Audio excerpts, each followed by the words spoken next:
돈 자랑 한 번이 평생 쌓은 사람을 무너뜨려요. 국민연금 수령액을 말하는 순간 친구, 자식 관계가 모두 이상하게 변해버렸어요. 절대로 연금 같은 재산 정보는 주변에 말하는 게 아닌가 봐요. 저는 22부터 61까지 남의 주방에서 40년을 보낸 여자예요. 그 40년이 어떤 시간이었는지는 제 손만 봐도 알 수 있어요.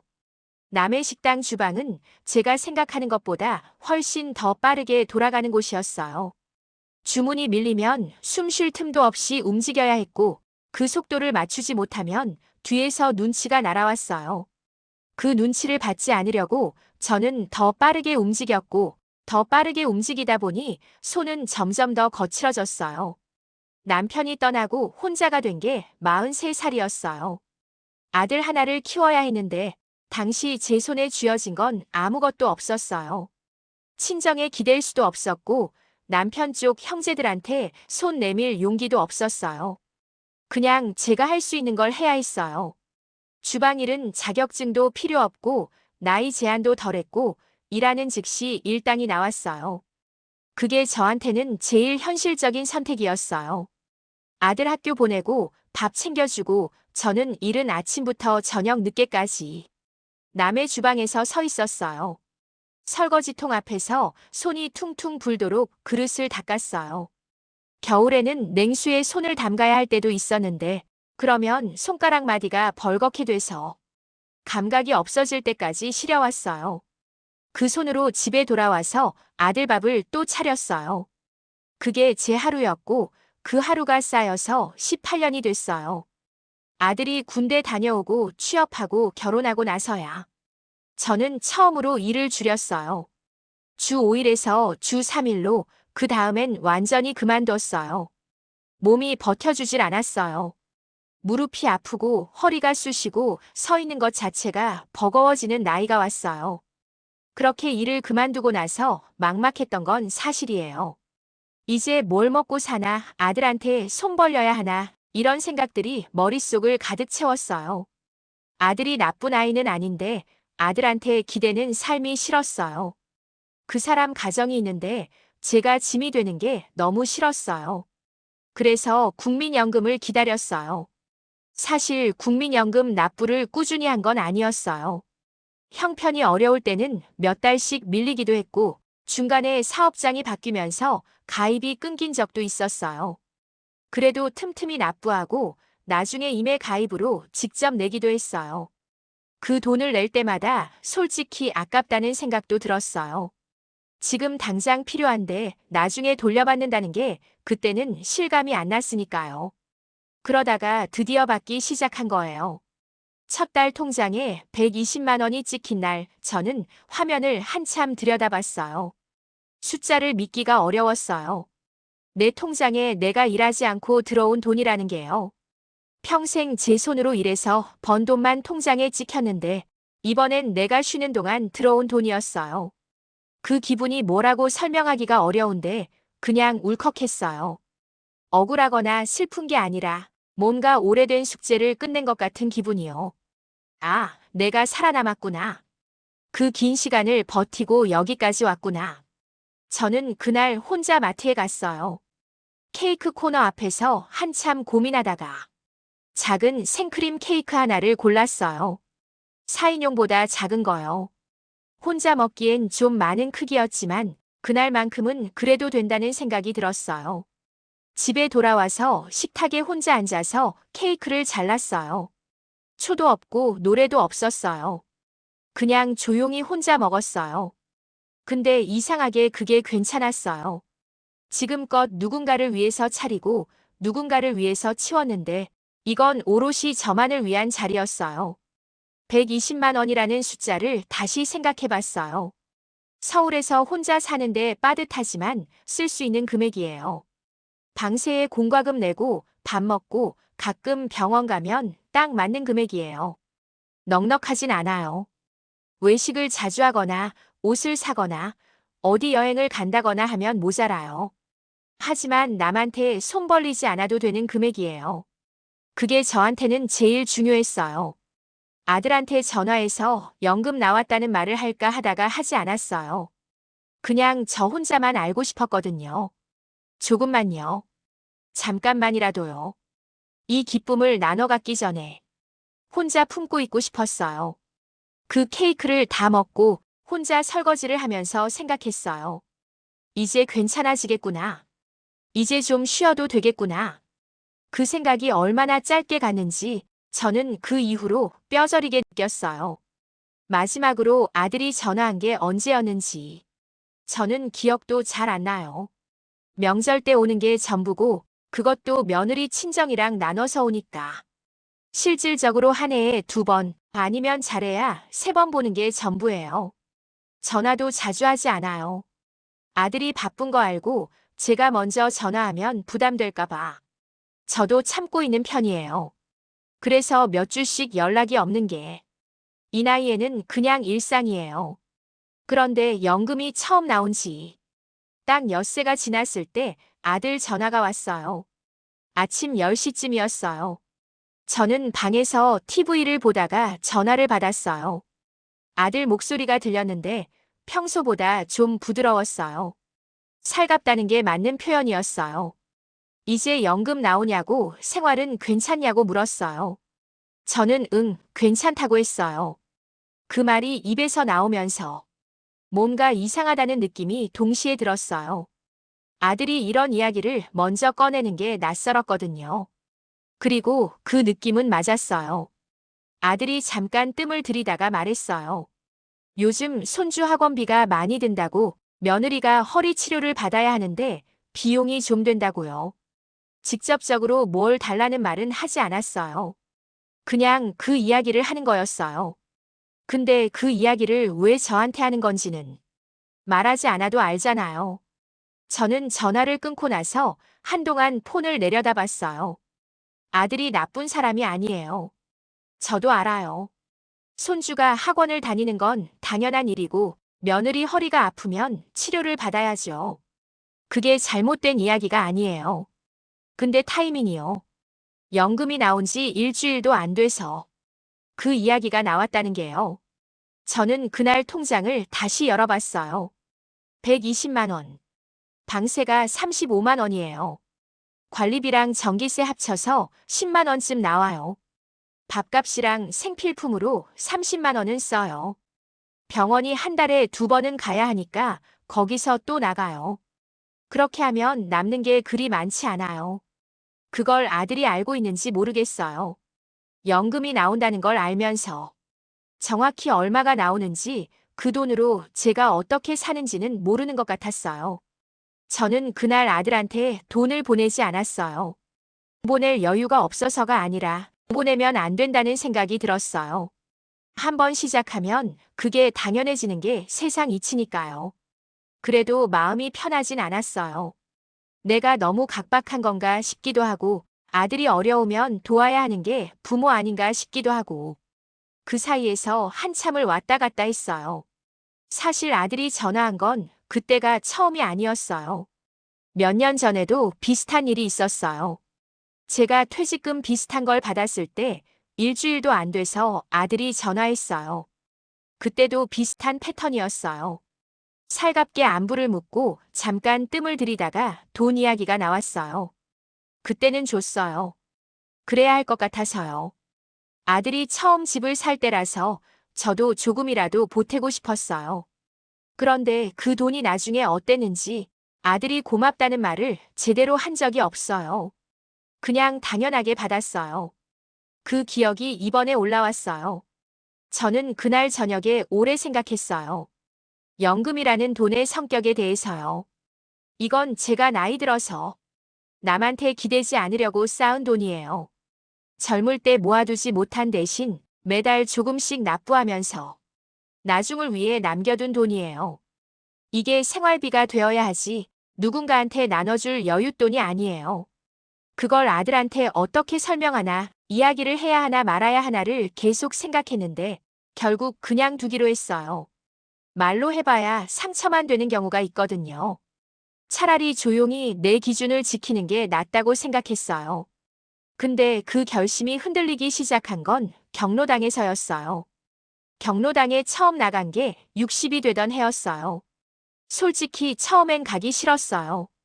경로당이라고 하면 왠지 늙은 사람들이 모여서 화투나 치는 곳 같은 이미지가 있었거든요. 저는 아직 그런 데 갈 나이가 아니라고 생각했어요. 그런데 혼자 집에 있으니까 너무 조용했어요. TV를 틀어놔도 라디오를 틀어놔도 그 조용함이 채워지질 않았어요. 그래서 한번 가봤어요. 가보니까 생각보다 사람들이 많았어요. 다들 비슷한 이유로 나오는 것 같았어요. 혼자 있기 싫어서 말 붙일 사람이 필요해서요. 처음 몇 달은 그냥 나가서 앉아 있다가 왔어요. 특별히 친해지는 사람도 없고 그냥 사람 속에 있는 것만으로도 좀 나았으니까요. 그러다가 자연스럽게 얼굴이 익어갔어요. 언니들 몇 분이랑 말을 섞게 됐고 점심을 같이 먹는 사이가 됐어요. 근데 경로당이라는 공간에는 특유의 문화가 있어요. 사람들이 굉장히 솔직해요. 도시에서 살다 보면 나이 들수록 서로 조심하고 남의 사생활에 깊이 안 들어가는 게 예의인데 경로당은 좀 달랐어요. 나이가 비슷하고 처지가 비슷하다 보니까 자연스럽게 깊은 이야기들이 나왔어요. 자식이 어떻다, 며느리가 어떻다, 몸이 어디가 아프다, 돈이 얼마 있다. 이런 이야기들이 밥 먹으면서 오갔어요. 처음엔 저는 그냥 듣는 편이었어요. 제 이야기를 많이 하는 타입이 아니에요. 특히 돈 이야기는 절대 안 하는 사람이었어요. 얼마 있다, 얼마 없다 이런 이야기가 결코 좋게 작용하는 경우를 본 적이 없거든요. 그런데 그날은 달랐어요. 점심을 먹고 나서 다 같이 앉아서 이야기를 나누는데 연금 이야기가 나왔어요. 한 분이 먼저 자기 연금이 얼마 나온다는 이야기를 했어요. 그게 물꼬가 됐는지 다들 하나씩 숫자를 얘기하기 시작했어요. 80만 원이 나온다. 95만 원이 나온다. 어디는 부부가 둘 다 받으니까 합치면 꽤 된다. 이런 이야기들이 오갔어요. 그러다가 제 옆에 앉은 분이 저를 돌아보면서 물었어요. 언니는 연금 얼마 나와? 저는 처음엔 웃으면서 그냥 넘기려 했어요. 조금 나온다고 대충 얼버무렸어요. 그런데 그분이 계속 물었어요. 100은 넘냐고 요즘 100이 기본이라던데 하면서요. 그리고 언니는 자식 도움 안 받고 혼자 산다고 했잖냐고 그러면 연금으로 생활이 되는 거냐고요. 그 말들이 악의적인 건 아니었어요. 그냥 궁금해서 묻는 거였어요. 진짜로요. 경로당에서 그런 질문은 일상이니까요. 근데 저는 그날 이상하게 당당하고 싶었어요.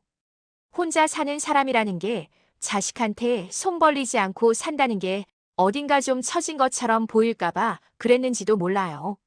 아니면 남들이 다 숫자를 이야기하는 분위기에서 저만 숨기는 게 오히려 더 이상하게 보일까봐 그랬는지도요.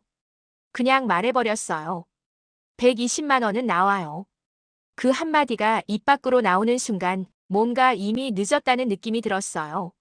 근데 취소할 수 없었어요. 말은 한번 나가면 돌아오지 않으니까요. 그 자리에서 반응은 나쁘지 않았어요. 오, 많이 받네 하는 소리도 있었고 납부를 오래 했나 봐 하는 말도 있었어요. 저는 그냥 웃었어요. 근데 집에 오는 길에 계속 그 장면이 머릿속을 맴돌았어요. 내가 왜 그 말을 했지? 안 해도 됐는데. 물어보는 사람이 있다고 꼭 대답해야 하는 건 아닌데. 그 찜찜함이 이유 없이 생긴 게 아니었어요. 오랜 세월 살면서 배운 게 있었거든요. 좋은 소식을 많은 사람한테 알리면 꼭 뭔가가 따라온다는 거요. 그게 부러움이든 기대든 요구든 반드시 뭔가가 딸려오더라고요. 그날 밤 저는 잠이 잘 오지 않았어요. 그 한마디가 자꾸 생각났어요. 120만 원이라는 숫자가 제 입에서 나와서 그 방 안에 있던 5명한테 전달됐다는 게요. 그리고 그 숫자가 그날 거기서 끝나지 않을 거라는 것도 어렴풋이 알고 있었어요. 말이라는 게 원래 그래요. 들은 사람이 또 누군가한테 하거든요. 특히 그 말이 돈 이야기라면요. 저는 이불을 끌어당기면서 생각했어요. 괜찮겠지. 그냥 별게 아니겠지. 그렇게 스스로를 달랬어요. 근데 다음 날부터 분위기가 달라지기 시작했어요. 처음엔 너무 작은 변화라서 제가 예민한 건가 싶었어요. 경로당에서 점심을 먹는데 계산을 할 때 분위기가 조금 달랐어요. 예전엔 다들 n분의 1로 나눠서 냈어요. 누가 더 내고 덜 내고 없이 그냥 인원수로 나눠서 내는 게 자연스러운 자리였어요. 근데 그날은 제가 지갑을 꺼내기도 전에 옆에 있던 분이 웃으면서 말했어요.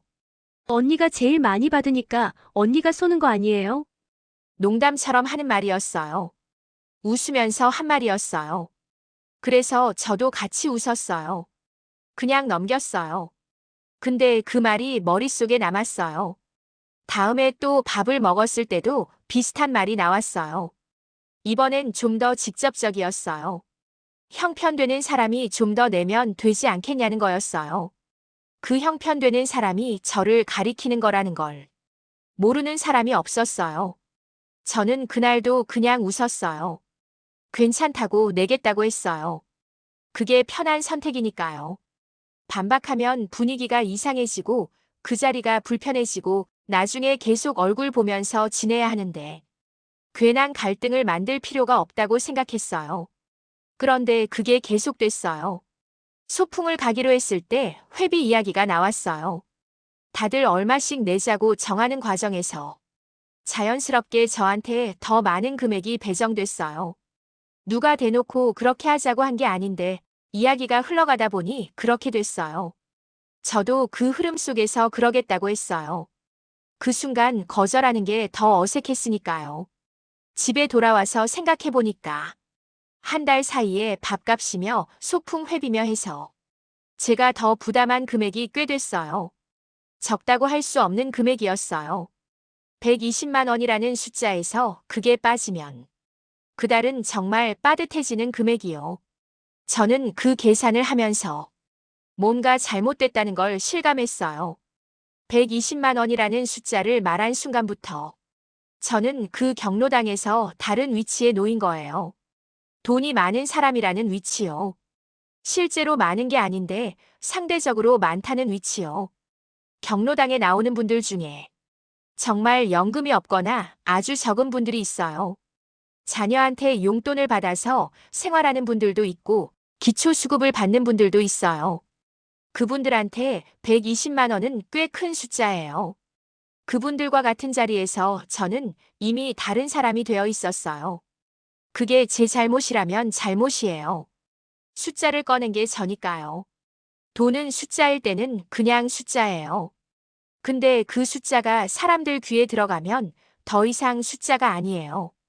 그건 그 사람에 대한 평가 기준이 되고 기대 수준이 되고 관계에서의 역할이 돼요. 저는 그걸 너무 늦게 알았어요. 경로당뿐만이 아니었어요. 같은 동에 사는 이웃 한 분이 어느 날 복도에서 저를 붙잡더니 보험 얘기를 꺼냈어요. 갑작스럽게요. 평소에 그런 이야기를 한 번도 한 적 없는 분인데 요즘 좋은 상품이 나왔다면서 수익률 이야기를 했어요. 저는 관심 없다고 했는데 그분 말이 연금 받으시는 분들한테 딱 맞는 상품이라는 거예요. 연금 받으시는 분들이라는 말을 하는 순간 저는 직감했어요. 이분이 제 연금 이야기를 어디선가 들었다는 걸요. 어디서 들었을까요? 경로당이죠. 그 자리에서 나온 말이 이분한테까지 전달된 거예요. 불과 며칠 만에요. 저는 그날 문을 닫고 들어와서 한동안 현관 앞에 서 있었어요. 이게 내가 원한 게 아닌데, 내가 원하지 않은 방향으로 일이 가고 있는데, 내가 한 말 한마디가 이걸 만들었다는 게 너무 억울하면서도 스스로가 답답했어요. 그 이웃분이 나쁜 분이 아니에요. 그냥 들은 정보를 활용한 거예요. 경로당 사람들도 나쁜 분들이 아니에요. 그냥 있는 정보로 판단한 거예요. 나쁜 사람이 없는데 상황이 나빠지는 거, 그게 제일 지치는 상황이에요. 그로부터 2주일 뒤에는 경로당에서 등산 모임이 생겼어요. 가까운 산을 다 같이 오르는 건데 준비물이랑 이동 비용 이야기가 나왔어요. 또 자연스럽게 저한테 시선이 모였어요. 저는 그때 처음으로 가겠다고 하지 않았어요. 몸이 안 좋다고 했어요. 사실이기도 했어요. 무릎이 좋지 않아서 등산이 무리이긴 했거든요. 근데 솔직히 그것만이 이유는 아니었어요. 또 더 많이 내야 하는 상황이 될까 봐요. 그날 집에 오는 길에 저는 처음으로 경로당을 안 나가고 싶다는 생각을 했어요. 사람이 그리워서 나가기 시작한 곳인데 그 사람들 속에서 이제는 편하지 않은 거예요. 자리에 앉아 있으면 언제 또 돈 이야기가 나올까 긴장이 됐어요. 웃음이 자연스럽지 않았어요. 계산하면서 웃는 웃음이 됐어요. 돈 이야기를 꺼내기 전에 그 공간이 얼마나 편했는지를 떠올리면 아까웠어요. 내가 말 한마디로 그 편함을 없앤 거예요. 30년을 알고 지낸 친구한테 배신이라는 단어를 쓰는 게 맞는지 모르겠어요. 순자는 제가 남편이 떠나고 나서 제일 힘들었던 시절을 옆에서 지켜본 친구예요. 아들 데리고 주방 일 다니던 시절에도 밥 한 끼 사주면서 위로해준 사람이고 제가 무릎 수술하고 회복하는 동안 매일 문자로 안부를 물어준 사람이에요. 그래서 순자한테는 마음을 좀 열었어요. 경로당에서 연금 이야기를 한 뒤로 불편한 게 쌓이고 있을 때 순자를 만나서 이야기를 했어요. 연금이 나오는데 기쁘기도 하고 괜히 말을 꺼낸 것 같기도 하고 분위기가 좀 이상해진 것 같다고요. 순자가 그 이야기를 들으면서 고개를 끄덕였어요. 맞다, 그런 거 말하면 안 된다. 괜히 말했네 하면서요. 그런 반응이었어요. 저는 그 자리에서 좀 풀렸어요. 이야기를 들어주는 사람이 있다는 게 위로가 됐으니까요. 순자한테는 120만 원이라는 숫자도 말했어요. 그게 경로당에서 한 말이라고 그 뒤로 분위기가 달라졌다고요. 그 대화가 거기서 끝나야 했어요. 그런데 그 이후로 한 2주쯤 지났을 때 저한테 모르는 번호로 전화가 왔어요. 받아보니까 어떤 보험 설계사였어요. 소개를 받고 연락한다고 했는데 누구한테서 소개를 받았냐고 물었더니 지인한테서 들었다는 말만 했어요. 저는 그냥 끊었어요. 그런데 며칠 뒤에 또 다른 번호로 전화가 왔어요.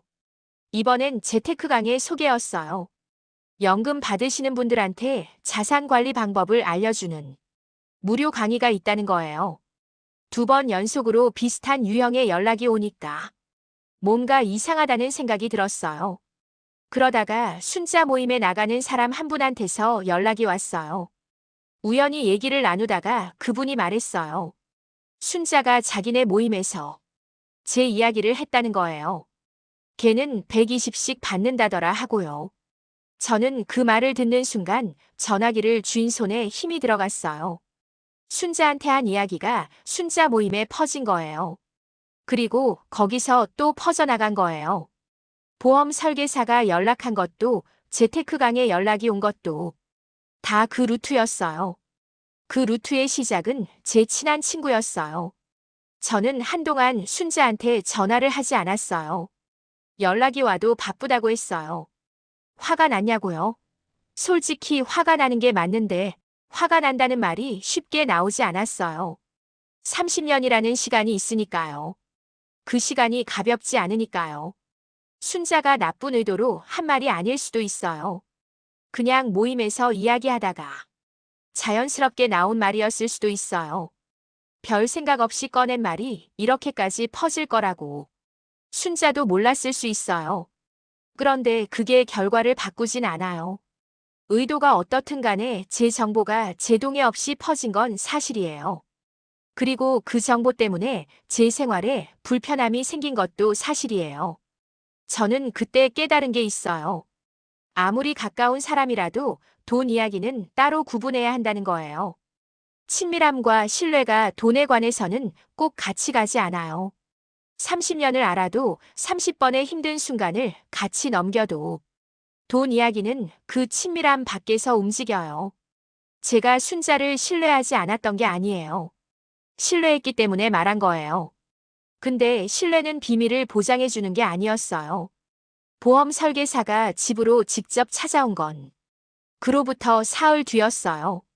초인종이 울려서 나가봤더니 40대쯤 돼 보이는 남자분이 서 있었어요. 명함을 건네면서 좋은 상품이 나왔다고 연금 받으시는 분들한테 딱 맞는 상품이라고 했어요.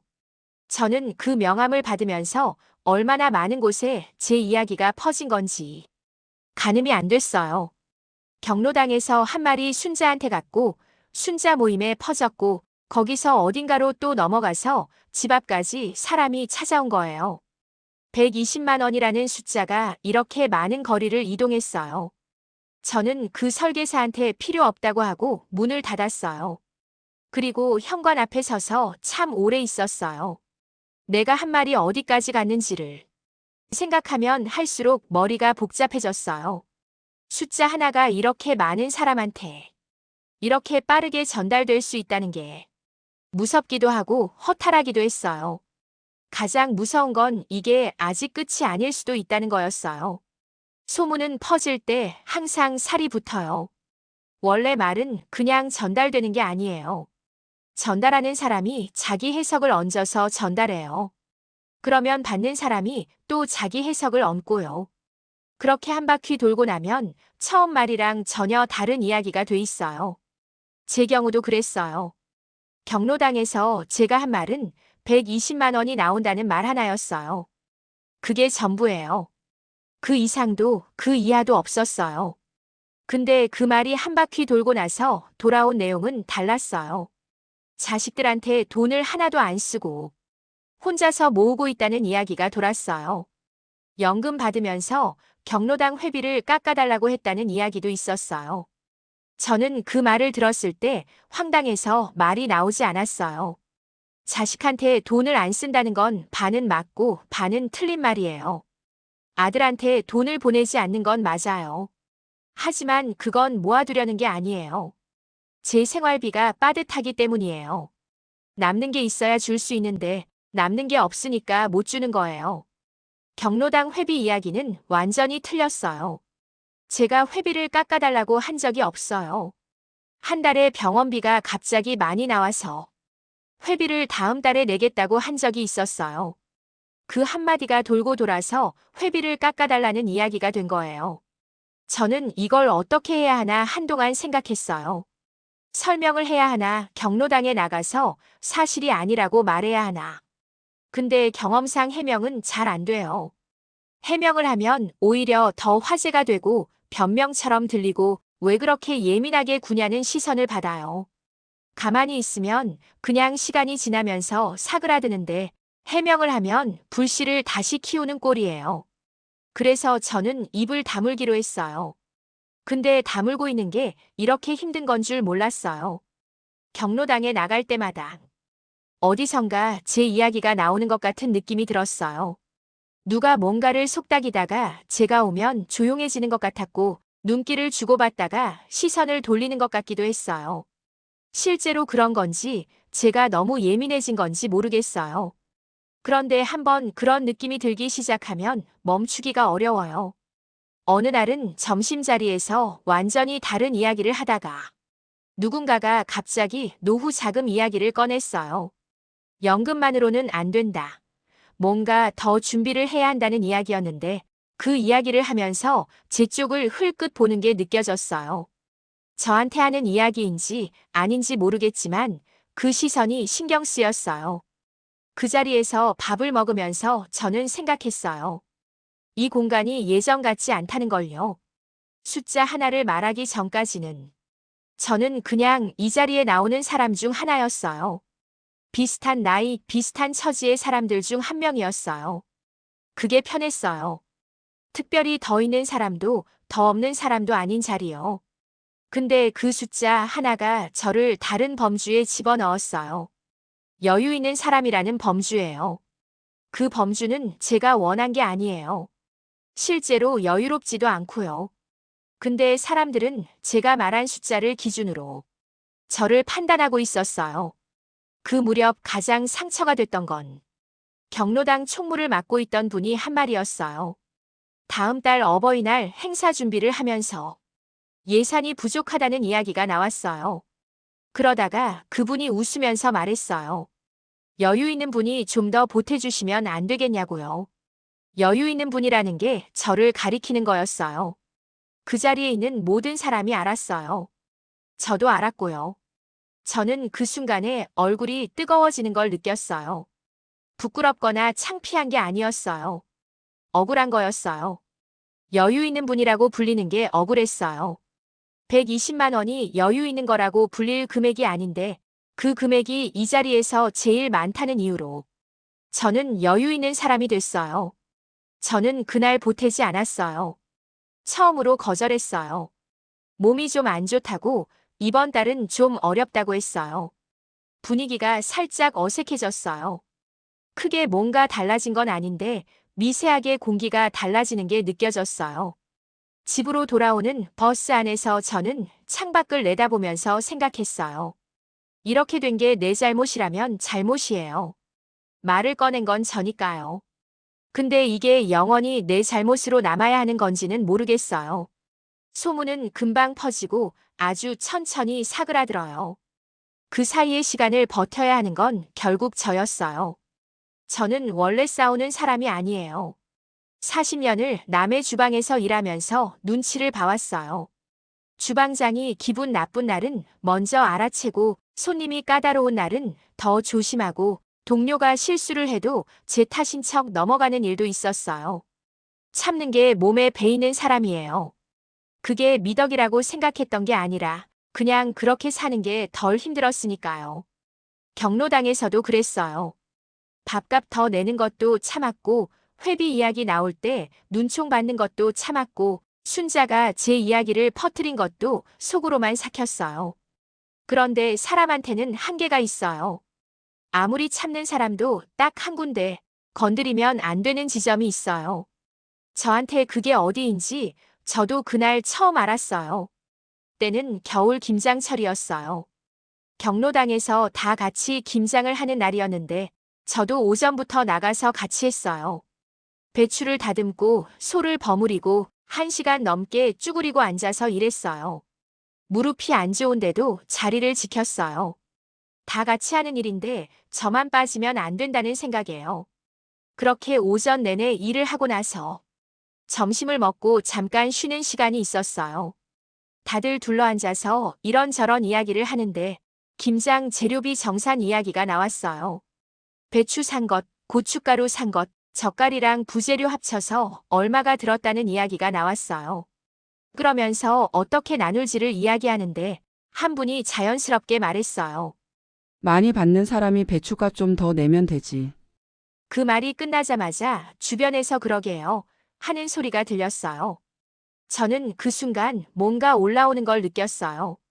울컥이라고 하기엔 너무 뜨거웠어요. 그냥 터졌어요. 저도 모르게 목소리가 높아졌어요. 참으려고 했는데 그 참는 힘이 그 순간엔 없었어요. 그 돈은 내가 늙어서 자식 눈치 안 보려고 받는 돈이에요. 여유가 있어서 받는 게 아니에요. 말이 나오고 나서 방 안이 조용해졌어요.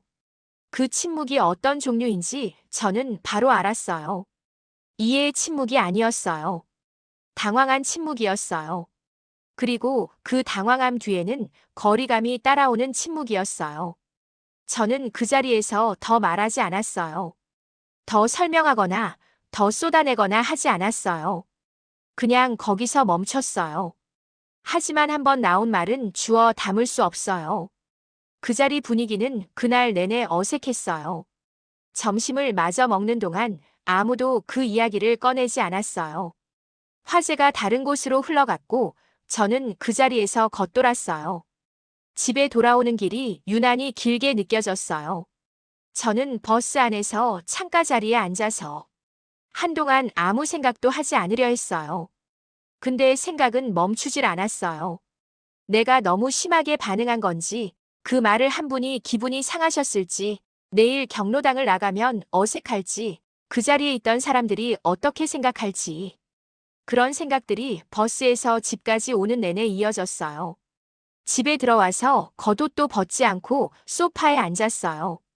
한참 그렇게 있었어요. 그러다가 문득 이런 생각이 들었어요. 내가 틀린 말을 한 게 아닌데 왜 이렇게 눈치를 보고 있는 거지?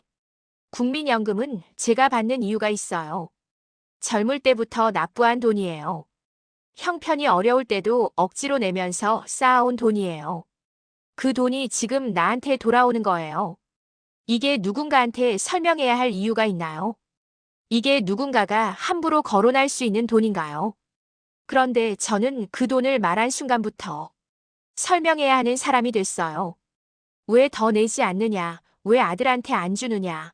왜 회비는 늦게 내느냐? 이 질문들이 다 그 숫자 하나에서 시작됐어요. 저는 그날 밤 오랫동안 잠을 못 잤어요. 천장을 보면서 그동안 있었던 일들을 다 되짚었어요.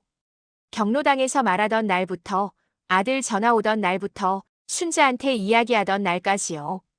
어디서부터 잘못된 걸까를 생각했어요. 처음에 말하지 않았다면, 아니면 말하더라도 숫자까지 말하지 않았다면, 아니면 숫자를 말했더라도 순자한테는 하지 않았다면, 어디서 막았어야 했는지는 알겠는데 이미 다 일어난 일이에요. 저는 그 밤에 한 가지를 결심했어요. 더 이상 해명하지 않겠다는 거요. 설명해봐야 상황이 바뀌지 않아요. 이미 형성된 이미지는 말로 지워지지 않아요. 그냥 행동으로 보여주는 수밖에 없어요. 그리고 행동으로 보여준다는 게 거창한 게 아니었어요. 그냥 앞으로 그런 이야기를 하지 않는 거예요. 아무도 묻지 않아도 분위기가 그렇게 흘러도 제 돈 이야기는 제가 하지 않는 거예요. 그 다음 날 경로당을 나갔어요. 어색할 줄 알았는데 사람들은 생각보다 아무렇지 않아 보였어요. 어제 일은 이미 넘어간 것처럼요. 근데 저는 달랐어요. 같은 자리에 앉아 있어도 예전과 같은 마음이 아니었어요.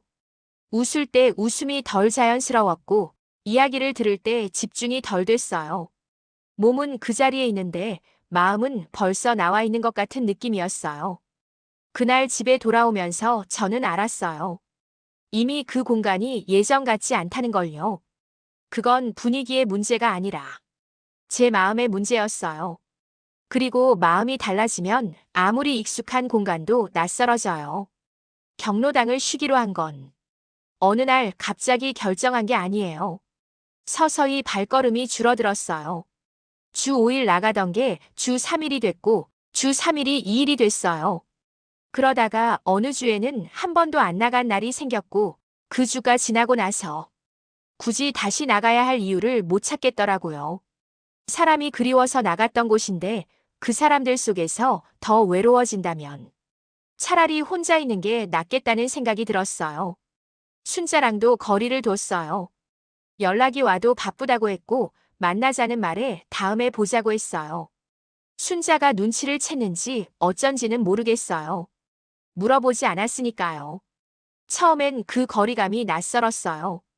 30년을 가까이 지냈는데 연락을 안 하는 게 오히려 어색했어요. 그런데 시간이 지나면서 그 거리감에 익숙해졌어요. 그리고 익숙해지고 나서 알았어요.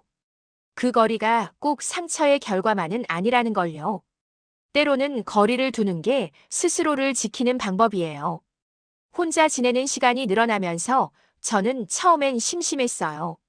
집안이 너무 조용하고 말을 붙일 사람이 없으니까요. TV를 켜놔도 그 조용함이 채워지지 않는 그 느낌, 다시 돌아왔어요.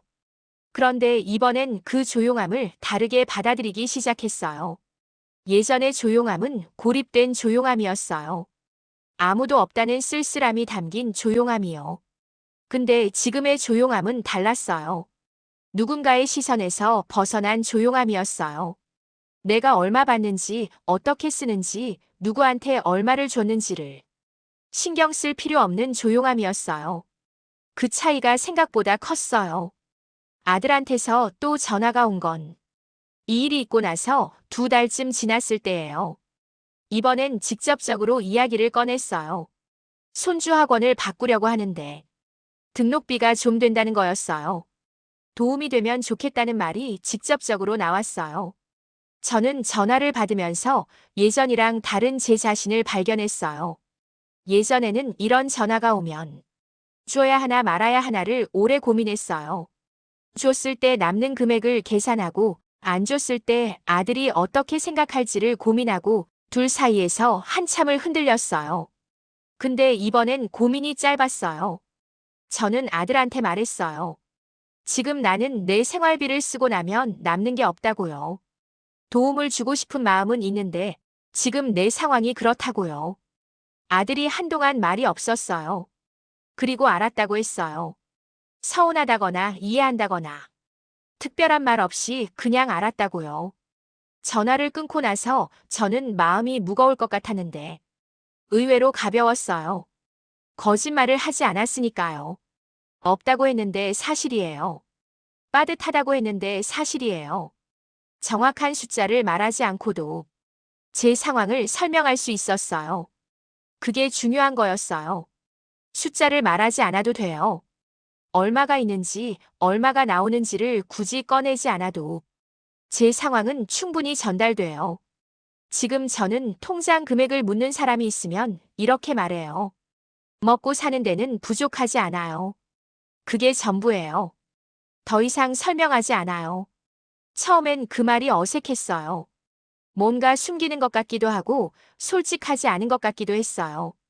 근데 시간이 지나면서 생각이 바뀌었어요. 내 돈 이야기를 솔직하게 하는 게 꼭 미덕이 아니에요. 오히려 불필요한 정보를 주지 않는 게 저를 지키는 방법이에요. 경로당에서 숫자를 말한 날을 지금도 생각해요. 그날 제가 당당해지고 싶었던 마음, 혼자 살아도 괜찮다는 걸 보여주고 싶었던 마음, 그게 이해가 돼요. 나쁜 마음이 아니었어요. 근데 당당함을 증명하는 방법이 꼭 숫자여야 할 필요는 없었어요. 저는 국민연금을 받기까지 40년을 남의 주방에서 일했어요. 손이 거칠어지도록 그릇을 닦았고 무릎이 나빠지도록 서 있었어요. 그 시간이 숫자보다 훨씬 더 당당한 이유예요. 숫자는 공개하는 순간 남의 기준이 돼요. 하지만 살아온 시간은 공개하지 않아도 제 안에 있어요. 그게 저한테 진짜 자존심이에요. 이 일을 겪으면서 배운 게 한 가지 있어요. 연금은 받는 것도 중요하지만 어떻게 지키느냐가 더 중요해요. 지킨다는 게 돈을 아끼는 것만이 아니에요. 그 돈에 대한 정보를 지키는 것도 포함이에요. 말하지 않을 자유, 그게 생각보다 큰 자유예요. 저는 이걸 120만 원으로 배웠어요. 비싼 수업료였지만 이제는 누가 뭘 물어봐도 흔들리지 않아요. 오늘 아침에도 통장을 확인했어요. 숫자를 보면서 생각했어요. 이 돈은 나를 위한 돈이에요. 남한테 보여주기 위한 숫자가 아니에요. 그 생각 하나가 지금의 저를 버티게 해줘요.